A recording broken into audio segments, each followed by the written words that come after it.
Hoy voy a conversar con alguien que tiene un amplio recorrido en materia política de nuestro país. Me refiero al licenciado Francisco Merino. Él es diputado constituyente. Yo le quiero preguntar, ¿qué es constitucional y qué no es constitucional en esta materia de pandemia con esta nueva sentencia de los magistrados de la Corte Suprema de Justicia? Bueno, yo creo que hay que comenzar diciendo que la Constitución de la República es un todo armónico. Sí. Y no podemos dar interpretaciones parciales pretendiendo con eso explicar o sustentar un comportamiento de un órgano de Estado o de un funcionario determinado. Entonces, al decir que contestar qué es lo constitucional, bueno, lo que cumple con el mandato de la Constitución. Suena simple decirlo, pero el estar compenetrado de que hacer función pública no está al arbitrio de la voluntad del individuo, porque los funcionarios solo tienen las atribuciones que la ley expresamente les da. Entonces, cuando uno es funcionario, indistintamente del cargo que ocupe, debe de referirse a qué dispone la Constitución para ese cargo. Entonces, seguramente le da atribuciones y le da obligaciones. El mantenerse dentro de ese balance de cumplimiento de atribuciones y obligaciones es lo que hace un buen o un mal funcionario. En este manejo de la pandemia, yo creo que tampoco tenemos que ser tan drásticos con lo que ha estado sucediendo en el país. Nadie en El Salvador ni en el mundo esperaba una situación de estas dimensiones. Entonces, hemos ido avanzando en lo desconocido, creyendo que esto era algo pasajero, como ya anteriormente han habido otro tipo de pandemias, pero que la ciencia lograba rápidamente contrarrestarlo. En este caso pareciera que todavía no tenemos una solución o una cura de tan corto plazo, o al menos para el país. Entonces, ¿qué quiere decir? Esto nos enfrentó a tomar una serie de medidas con la buena intención de proteger a la población, y comenzamos con una serie de decretos que la Constitución ya establece. Diputado, ¿cómo podemos evaluar el papel del Ejecutivo en donde vemos a un presidente de la República por 2 horas y 35 minutos anoche tratando de, primero, reaccionar ante lo que puede ser la sentencia de la honorable Sala de lo Constitucional, y por otro, presentando un plan con 7 medidas para, en la manera de lo posible, exista una reapertura, si no ordenada, pues cuidando y apostando al autocuido? No sé si usted ya comprendió estas 7 medidas, si ya tiene su clúster, ya sabe con quiénes va a integrarse el diputado. Bueno, yo sí creo que la cadena nacional de anoche era necesaria, indudablemente, porque se está marcando una nueva etapa. El presidente, en resumidas cuentas, acepta públicamente que él acata la sentencia de la Sala de lo Constitucional. Eso es importante. Más allá de los estilos, yo no califico las formas o los estilos de cada funcionario, pero en este caso el señor presidente Bukele se hace presente con el Consejo de Ministros.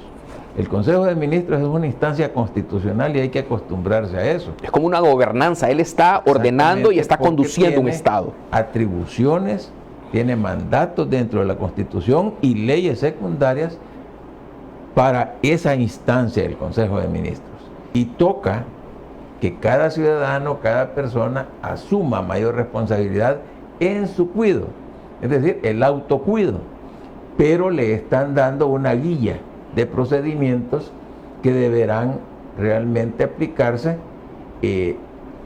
para evitar ser contagiado. El contagio puede darse de 1000 formas, de manera que las personas tienen que crear hábitos de vida que le mantengan alejado de ese riesgo. Entonces yo creo que eso ha sido una forma de aportarle al país un mensaje claro, un llamado a la conciencia. ¿Usted, don Francisco Merino, apoya al presidente Nayib Bukele? Bueno, yo soy una persona que dentro de mi desempeño público he trabajado con gobiernos de todas las ideologías y a todos los he respetado y apoyado desde mi instancia, sin excepción alguna. Y luego en las diferentes modalidades de gobierno de Arena, más recientemente con los presidentes del FMLN, nosotros no hemos estado realmente actuando en forma caprichosa, y menos cuando el país necesita de mayor responsabilidad. El presidente de la República ha considerado que tanto los diputados, entiéndase FMLN, Arena y el PDC, se han confabulado con la Sala de lo Constitucional para restarle herramientas y convertir a la Presidencia de la República en una ONG que únicamente está administrando una pandemia. Esa es la percepción que tiene el presidente de la República. Yo le quiero consultar, ha habido un enfrentamiento de poderes. ¿Qué falló, diputado Francisco Merino? ¿Por qué las cosas no se han hecho de una manera de gobernanza que usted está citando? ¿Por qué no se ha articulado tanto el poder legislativo con el poder ejecutivo en consonancia con el poder judicial? ¿Cuál es el punto ahora? Bueno, mira, tal vez es bueno aquí referirnos al comportamiento y al posicionamiento político de los diputados y diputadas, y particularmente de nuestro grupo parlamentario PCN. No deja de ser una gran imprecisión cuando se critica en general o se fustiga a la colectividad de diputados y diputadas que conformamos la Asamblea Legislativa. Digo esto porque nosotros, y ahí están los registros de votaciones, siempre hemos acompañado iniciativas del Ejecutivo. No solo estas que son, digamos, muy trascendentales por la pandemia, no, de las administrativas mismas que frecuentemente están llegando. Entonces, ¿cómo es que se logra ese equilibrio de gobierno? Bueno, porque también el presidente tiene esas atribuciones, de que lo que viene de la Asamblea lo puede aceptar totalmente, o lo puede observar, o lo puede vetar. Y ahí es donde la misma Constitución te va llevando a esa interacción entre los órganos fundamentales, porque cuando hay una disputa entre el órgano legislativo y el ejecutivo, ya te da el camino la Constitución. Yo quiero compartir con usted ahora la reacción del señor vicepresidente de la Asamblea Legislativa, diputado Norman Noel Quijano, en donde califica de ridículo lo que el presidente de la República comunicaba anoche. Veamos. Bueno, de total irrespeto para las demás instituciones del Estado, llámese Sala de lo Constitucional de la Corte Suprema de Justicia o la Asamblea Legislativa. Resistencia total al diálogo, a la concertación, que es tan necesaria en nuestro país para poder enfrentar un problema tan grave como es la pandemia. Aspectos un tanto, diría yo, pues ridículos, como el que pretender dar un carnet de inmunidad a una persona que ha padecido el virus, cuando todos los estudios indican que no hay ninguna inmunidad total, de que después de 2 o 3 meses cualquier persona puede recaer de nuevo con el virus. Entonces es un poco ridículo, como que no se asesora, ¿verdad? Por lo demás, yo lo que veo es una situación tirante, como ha sido toda su gestión desde que llegó al Ejecutivo. La soberbia no la pierde jamás, no permite la autocrítica, se ha convertido prácticamente en el que arropa a todos los casos de corrupción o de sospecha de corrupción de su gobierno, y no permite la interlocución no solamente con otros actores, ya sea políticos o de la sociedad civil, sino que también incluso se niega a responder respuestas que ustedes como medios de comunicación tienen. Es decir, triste ocupar 2 horas, robar espacio a medios o televisivos o radiales. Esas son las valoraciones del señor vicepresidente de la Asamblea Legislativa, diputado Norman Noel Quijano, de Alianza Republicana Nacionalista. el Partido de Concertación Nacional no comparte esta visión del diputado Norman Noel Quijano. ¿Cómo se puede entender este debate que hay al interior de la Asamblea, diputado Francisco Merino? ¿Cómo entendemos o qué contexto tiene esta crítica de la oposición al gobierno del señor presidente Nayib Bukele? Bueno, en primer lugar hay que ser así muy categórico en decir estas son las opiniones de un individuo de lo que él piensa. Y gracias a Dios tenemos libertades en el país como para pensar de manera contraria a lo que pensamos otros. Pero es importante separar que esa opinión del diputado Norman Noel Quijano, aunque sea el primer vicepresidente de la Junta Directiva de la Asamblea Legislativa, no es la opinión del órgano legislativo, no es la opinión de la Asamblea Legislativa. Entonces tampoco es correcto que todos los que integramos la Asamblea Legislativa paguemos o tengamos consecuencias de ataques por lo que Norman Noel Quijano ha dicho. Él está hablando como un político, bueno, que fue candidato a la presidencia de la República. Yo no he sido candidato a la presidencia, pero fui vicepresidente de la República y me cuido de referirme con respeto a todas las personas, pero también, y muy por sobre todo, a los funcionarios.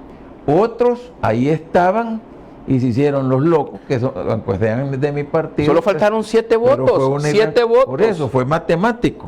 Pero sí, tuvo mucho valor Raúl Beltrán Bonilla, presidente de la Comisión de Desafuero, claro, que votó a favor del desafuero. Claro. Entonces, ¿y usted por qué no votó a favor?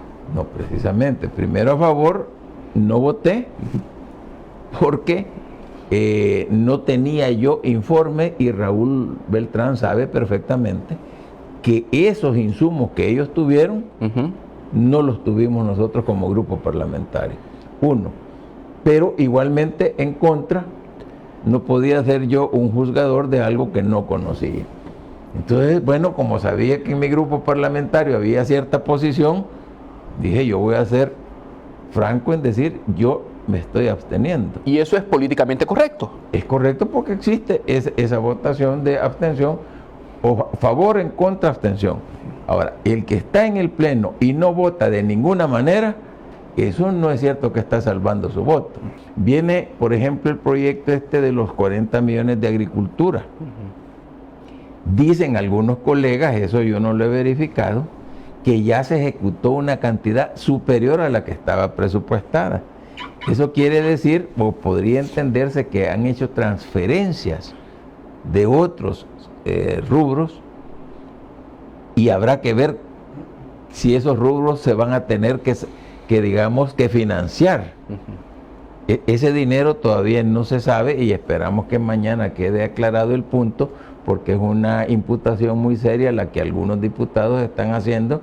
Están hablando de corrupción. De la ejecución del señor ministro de Agricultura, y tampoco es correcto que sin presentar documentos estén atentando pues contra la buena imagen del funcionario, como digo, de una manera irresponsable hasta ahora. ¿Con base a qué hacen ese tipo de señalamientos? No, ¿Y qué compañeros diputados están haciendo esos señalamientos? Porque el presidente de la República ha dicho anoche de que él se mantiene firme en no tolerar actos de corrupción, y ahí aclaró lo que pasó en la oficina del señor ministro de Salud, Francisco Alaví Montoya, en donde hubo un señalamiento, y él en esa reunión de gobernanza de ministros, Consejo de Ministros, dijo que la cafetera le había costado $21.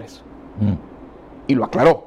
Yo le quiero preguntar, ¿qué señalamientos hay para el ministro de Agricultura y quién los está haciendo, con base a qué, para que usted tenga dudas y pida responsabilidad en el uso de la palabra por parte de los miembros de la Comisión de Hacienda, si es que ahí fue donde hubo este señalamiento? No, eso lo han dicho y han estado los medios ahí presentes. Ahora, yo no puedo responder por qué lo hicieron, porque no soy yo el que la hizo. Tiene que ser que responder lo que están dudando del ministro, no soy yo el que está dudando del ministro.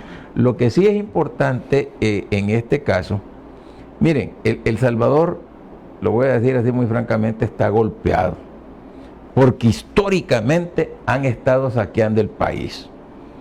Y tú, en tu experiencia profesional, sabes que todos han hablado de honradez. todos. Es que no hay un presidente que no se haya engalanado hablando de transparencia, de honradez. Hay unos que están huyendo, otros están guardando prisión, pero lo grave del caso es que aquí no se recupera ningún 5. Ningún 5. Se habla de muchos millones que se han robado, que han defalcado, incluso entiendo que también está en la comunicación oficial o cuasi oficial de Hacienda el hecho de la evasión de impuestos, que también es un delito grave. Las retenciones que no trasladan las retenciones laborales. Y no vemos ni detenidos, no vemos responsables, no vemos sanciones. Las leyes sí las consideran que todo ese tipo de delitos deben de ser verdaderamente perseguidos y castigados. Merino, ¿cuál fue el talante, cuál fue la visión que usted definió del señor presidente Nayib Bukele a partir de la premisa que dijo que iba a respetar la sentencia de la Sala de lo Constitucional y que no iba a provocar una crisis constitucional o institucional en el país? Que iba a ser respetuoso y que iba a entender cómo era que se quedaba como un administrador de hospitales a partir de esta última sentencia. Yo le quiero consultar, ¿cómo evalúa usted la conducción del presidente Nayib Bukele, del Ejecutivo, del Gobierno, en atención a la pandemia de COVID-19 que ya sobrepasó los 500 muertos y estamos alcanzando ya los 600, diputado, y sobrepasando más de los 20,000 contagiados? Bueno, debo serte muy franco, a mí me gusta la forma en que el presidente ha llevado y ha ejercido un liderazgo inédito. Inédito porque él remontó todas las expectativas electorales en condiciones muy desfavorables. Recordemos que le buscaron impedir que participara, ¿verdad?, que inscribiera su partido y le fueron bloqueando. Cancelaron al CD, que era una de las opciones, y bueno, tuvieron que hacer algo ya de última hora con ganas y que no era necesariamente una bandera poderosa, y pudo ganarle ampliamente a Arena y al FMLN, que eran como los partidos grandes hasta ese momento. De alguna manera el individuo pues supo consolidar un liderazgo como muy pocos en el país. Por otro lado, su juventud creo yo que le da la energía más que suficiente para enfrentar estos grandes retos. Estamos viviendo una situación muy excepcional y no es fácil estar continuamente pues en largas jornadas. Incluso es común ver que él está tuiteando ahí en las horas de la madrugada y todo eso pues obedece a que tiene una energía y un entusiasmo muy grande. Pero te voy a decir algo que creo yo es de gran sabiduría. Eso que dijo ayer, más allá que si duró 2 horas y todo lo demás, vamos a acatar el fallo, la resolución, ¿verdad? Él está diciendo, no me favorece, porque tenemos planes y prueba de ello que enumeró ciertas medidas para lo que viene. Un poco dejar planteada la queja de que miren, no me estén pidiendo una serie de cosas porque no tengo las facultades al menos claras con esta sentencia de la Sala de lo Constitucional, pero aquí vamos a estar.